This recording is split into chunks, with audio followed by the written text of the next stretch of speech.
Hey guys, welcome back to Science 8. We are going to be working on our last lesson before our assessment next Monday on our solar system standard. This will be another chance for you guys to increase those scores and show us that you can do this proficiently. And, we're working hard just like on any of the other standards, okay? So once again, just like the other ones, if you are not quite there this next time, like we're going to keep working on for the rest of the year, okay?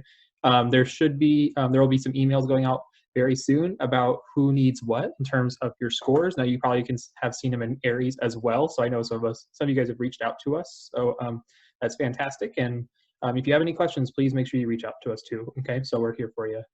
Also, I just noticed I got this nice like night and day thing going on my face right now. So I got like daytime and nighttime. So kind of relevant to what we're going to be talking about today.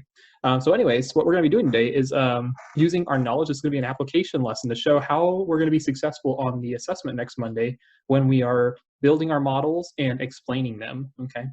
We've already done a little bit of this earlier this year. That was kind of like the first stage. Now this one's a little bit more advanced because we're going to be using Google Slides to create our models, and you guys are going to be explaining those models afterwards, okay? So let's go ahead and get started. So the first model that we're going to be creating is the structure of the solar system. Now what this is going to include are the planets in their order and the asteroid belt, and then a little bit of description about which planets are the terrestrial planets and which ones are the Jovian or the gas giants. So here are some things to consider as we go through this part of this assessment. So first off, once again, you're going to be dragging and dropping different images from a bank, okay, on Google Slides to create your model. So this is why we did that lesson last week when we were practicing our model creation. So I know last week we didn't do any space-themed ones, but this next one is going to be all solar system based, okay? So we're going to be dragging and dropping those in our Google Slides. We want to just make sure that you're ensuring that the planets are in the correct order, okay? So my very excited mother just served us nachos or noodles or nuggets, whatever food you want to use is a good way of remembering which of the planets go in order. And then what we're going to do real quick is I'm going to show you guys like a quick like check for understanding that you guys can like pause the video to do real quick, and then I'll show you guys actually how to create the model. Okay, so if we're using that as our reference here, so I have 3 different models here, model 1, model 2, model 3. Kind of just pause the video real quick and take a look and see, okay, which one do you remember being the correct one? Okay, so take some time, pause it, come back. All right, so now we're back. Let's go through each one. So this first one, model 1, it has the sun, and then Mars, Venus, Earth, Mercury, asteroid belt, Jupiter, Saturn, Uranus, Neptune. So my very excited mother just served us nachos. So this is the correct order if we're going by the words and the letters.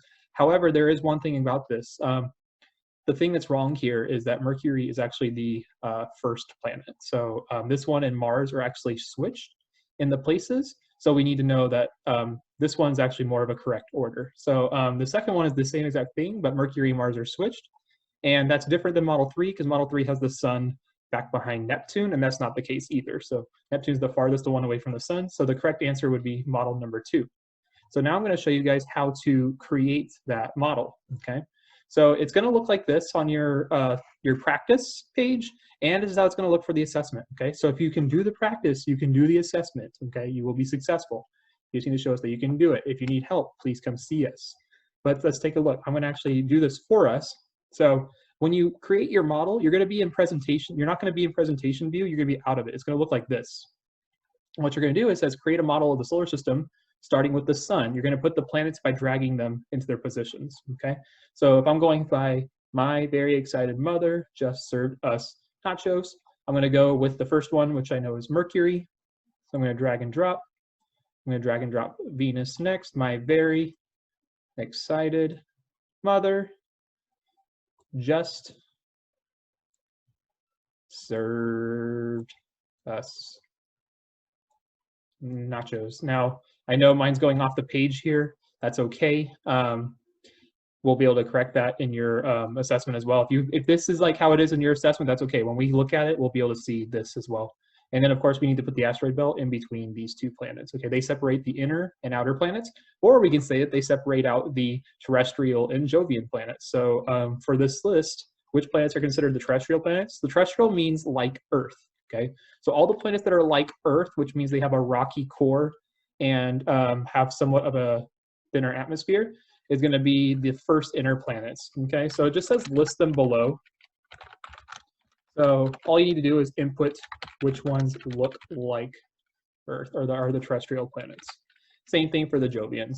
So the Jovian planets then would be Jupiter, Saturn, Uranus, and Neptune. Okay. And that's how you would do this first section in your practice and on your assessment. Okay. So our second part is going to be our eclipses. Okay, so now we're going to have to create a model of the solar and lunar eclipses, and then you're going to be writing a description about what's happening in that model. Okay, so things to consider again here are, once again, we are going to be doing both lunar and solar eclipses. You're going to be dragging and dropping the Earth, Moon, and Sun into your model. Okay, and this is the order that they represent. So if it's a solar eclipse, in regards to the Earth, that means that the Sun is shining onto the Moon, and the Moon is casting a shadow onto the Earth. If it's a lunar eclipse, then the Sun is casting its light onto the Earth, and we are creating a shadow on the Moon. Okay, so really the only thing that's different is these two are switched here. Okay, so you can probably create that model and show us, but then you guys also have to describe what it is that's happening. Okay, so I'll show you guys how to do that real quick right here. So first off, once again, which model below is showing a solar eclipse? Once again, if you want to pause real quick and use this as a check to see if you remember, go ahead and do so now. Okay, so we have model 1 and model 2. Model 1 is the Sun casting its light on the Earth, which is creating a shadow on the Moon. And then model number 2 is the Moon blocking the Sun and casting a shadow on the Earth. So a solar eclipse, I know, is when the Sun is being blocked from the Earth by the Moon. So model 2 is correct for that one. So once again, this is what it's going to look like when we get to your practice and assessment. So I'm going to show you guys once again. I'm going to exit out of presentation mode so I can actually manipulate your slides. Okay, so remember, you can only manipulate the slides when you're in this mode. And this model says, create a model of a solar eclipse and use the pictures from bank 1 to drag and drop. Okay, well, what I'm going to do is I'm always going to start with my Sun. That seems to be the easiest one. That one's going to stay constant. The Sun doesn't move in the galaxy or in our solar system. That's the correct term. And then from there, I'm going to go, okay, solar eclipse. The solar eclipse means the Sun is being blocked from us. The Moon is blocking the Sun. So that means that the Moon needs to go in between us and the Sun. Okay. So once again, I'm going to briefly describe the model. So here I'm going to say, in a solar eclipse, the Moon is in the path of the sunlight, which creates a shadow onto the Earth. Okay, something like that. Just a quick description of what's being shown here. Okay, so we're gonna do the same thing for the lunar eclipse. So once again, I'm gonna start with my Sun because that's the constant. That's gonna stay the same always in our solar system. And we're gonna create a lunar eclipse now. So that means that we have a shadow being cast onto the Moon. So in that case, that means I need to have my Earth first. Now remember, this isn't to scale, so it doesn't matter where you put it. I mean, yeah, if you put it here, that's fine. Like, you're gonna get credit for it. I don't need it to be perfectly lined up to where it's like, oh, the Earth is 93 million miles away, Mr. Jessup. We know that. That's fine. That's cool. That'd be even better. But you know what? You won't get knocked off if you put it like that. I just want to see that you guys can put the eclipse in the correct order. So once again, we'll explain it here. Briefly describe your model, what is happening. So in this case, in a lunar eclipse, the Moon or the Earth is in the path of the sunlight, which creates a shadow onto the Moon. Okay, and that's going to be it for our eclipses. So next we're going to go to the lunar cycle, which is probably going to be the hardest one because you guys will have to bring back a lot of memories. So let's go ahead and get started on that one. Okay, so here's our lunar cycle model. Now this one is going to be, once again, I think the hardest one, just because it's a lot more to remember and recover from your memory. But I know you guys got this. We did a pretty good job earlier this year about learning the correct phases of the Moon and putting them all into place. So really that's going to be the main skill, plus the explanation for why they happen. Okay, so why do we see the lunar phases up in the night sky over time? So first off, what we're going to consider is I have this GIF here to kind of help us remember that the shadow moves from right to left. Okay, when it's a full moon, right, it's when the moon is completely shining. When it's completely dark, that's when it's a new moon. So anytime it goes from new moon to full moon, so the shadow is moving on the left-hand side here, that's going to be waxing. And when the shadow is on the right-hand side, that's the waning cycle. So remember, shadow moves right to left, new moon to full moon. So right here, this next part, that's going to be the waxing, and then full moon to new moon is waning. So shadow on the left, waxing, shadow on the right, waning. So I'm going to go ahead and just show you guys how to put the lunar cycle together, and then once again, the description. You guys can go ahead and follow along in your practice. So this is what it's going to look like on your practice and your assessment. And I'm just going to go through each one real quick. I have it up here where we are going counterclockwise. The new moon is already in here for you. And remember, if it's from new moon to full moon, I know that the shadow is going from right to left. And if the shadow is on the left-hand side, that's my waxing cycle. So my first one that I'm going to put here is I know on the next step, my shadow is going to be moving to the left, which means it's being uncovered, and that it's only going to be a sliver of light first. Okay, so I know for the first one, it's going to be a waxing crescent. So see how my shadow is moving to the left? And if my shadow keeps continuing to move to the left, then I'm going to actually reach my first quarter moon. And this one's actually really nice because this can actually show us, like if we're thinking about this as a circle and a cycle, look at where the first quarter moon is placed. It's actually placed a quarter of the way around the circle, right? If I were to draw this circle out, right, if I just do that real quick, this is like a quarter of the circle, right? So our first quarter moon, that's kind of nice, right? That's kind of convenient to know. So if we go from there, we have our first quarter. The shadow is going to continue to move to the left and continue to show more light on the moon. So that means that I'm actually still in the waxing phase as well, and I'm going to be getting my waxing gibbous, so my gibby phase, big old belly gibby, okay? And after that, I know that it goes to the full moon because now the entire moon is filled up with lights. And now the shadow is going to continue to move. So now it's going to be coming on the right-hand side. And after a full moon, it doesn't immediately go to a crescent, right? Like the shadow can't just immediately turn from here all the way over to here. It actually slows down and is another gibbous moon because the light is continuing to move, right? So now the shadow's barely coming over to the right side. Then we have our last quarter moon, which is nice. Again, last quarter is the last quarter of the circle, and then our waning crescent. Okay, so that's kind of how I remember the cycle. I just remember that the shadow is like, I'm just visualizing the shadow moving, and I can see that it keeps moving left, left, left, left, left, all the way until it gets from each side. Now, for our example or definition here, explanation, use the model as a reference, explain why we experience a lunar cycle and the phases over time. So what is happening over time here, right? So we learned in the last lesson, it takes 30 days for this to happen. So in 30 days, the moon is orbiting the Earth. And as the moon orbits, notice how the sun positioning, if the light is shining here, it's only shining on this side of the moon, meaning that we only see a shadow here. Now, as it changes, we're starting to see that the light is hitting different angles, and therefore we're seeing different parts of the moon light up. So that's our main reason for why. So using the model as a reference, it's going to explain why we experience lunar cycle. So we experience a, ooh, if I could spell it correctly. We experience a lunar cycle because as the moon orbits the Earth, sunlight is reflected, oh my gosh, at different angles. The different phases we see is the amount of light that is bouncing off the moon's surface towards us.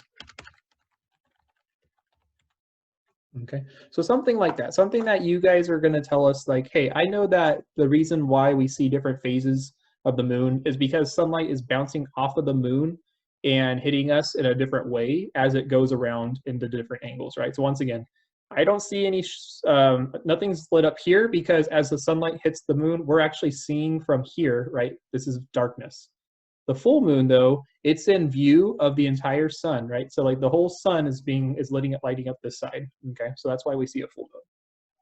And last we're going to do is our seasons. So that's gonna be our last bit. We'll do that right now. Okay, and for our seasons, we actually don't have you guys creating any of the models. What we're going to have you do is explain how you know which season is happening based on a model. Okay, so here's the real trick behind it all. Okay, which of the hemispheres meaning, you know, top half, northern hemisphere or southern hemisphere, which part of the Earth, remember because the Earth is tilted at a little bit of a degrees, which of these hemispheres is basically facing the sun or away from the sun? Okay, so it says, be sure to focus on the tilt of the Earth. Which hemisphere is facing towards the sun? So the hemisphere facing towards the sun is going to be summer. If you're facing away from the sun, it's going to be winter. So if I have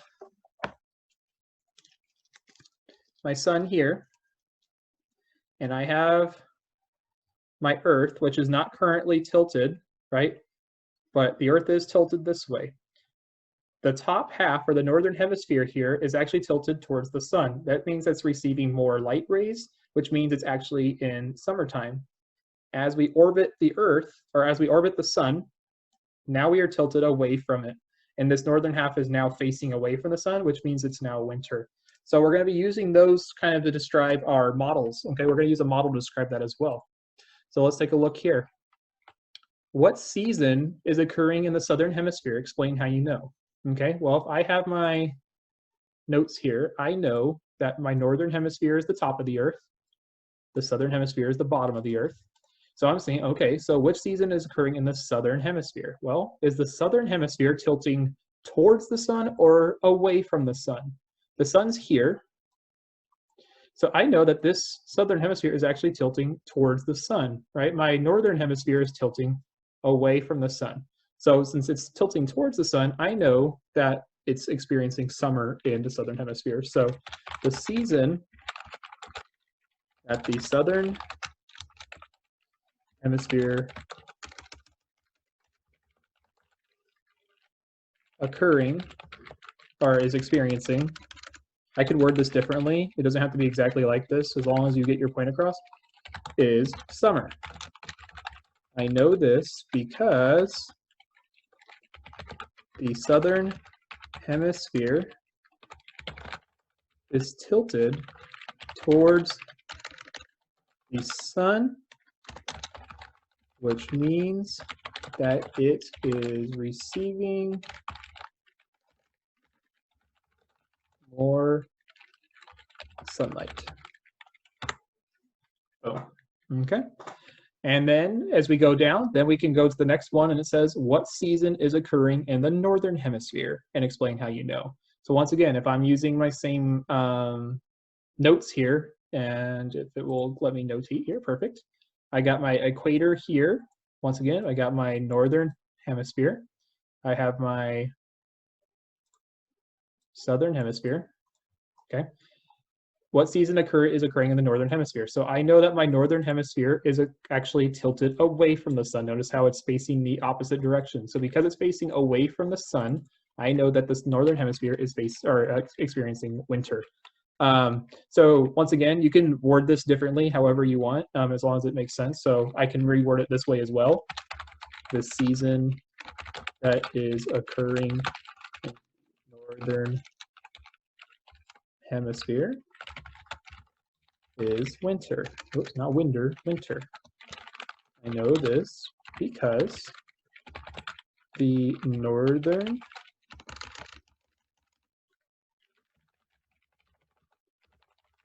hemisphere is facing away from the sun, which means that it is receiving less sunlight. Okay. And that's basically it. There are two more questions, but they're both just the seasons again.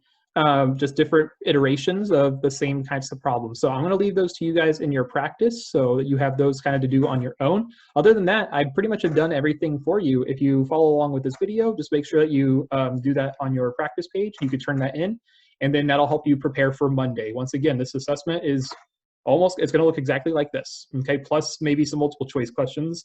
But other than that, you know, if you have any questions, please come see us, and we're more than welcome to help you, like more than happy to help you. And just like any other assessment, if you need help on those still too, come see us during tutorial. We're working on this the rest of the year, along with our per capita consumption assessment and our Newton's third law assessment. So we are finishing up the rest of the feedback for Newton's third law for those that have turned it in. If you have not turned it in, please make sure you do so. If not, you will be hearing from us soon for those of us that need to bring up those scores, okay? So anyways, I really hope you enjoyed. I hope you guys found this to be like oh yeah, I remember how to do this, and hopefully made it a little easier. And yeah, I'll catch you later, okay? So the next time, bye.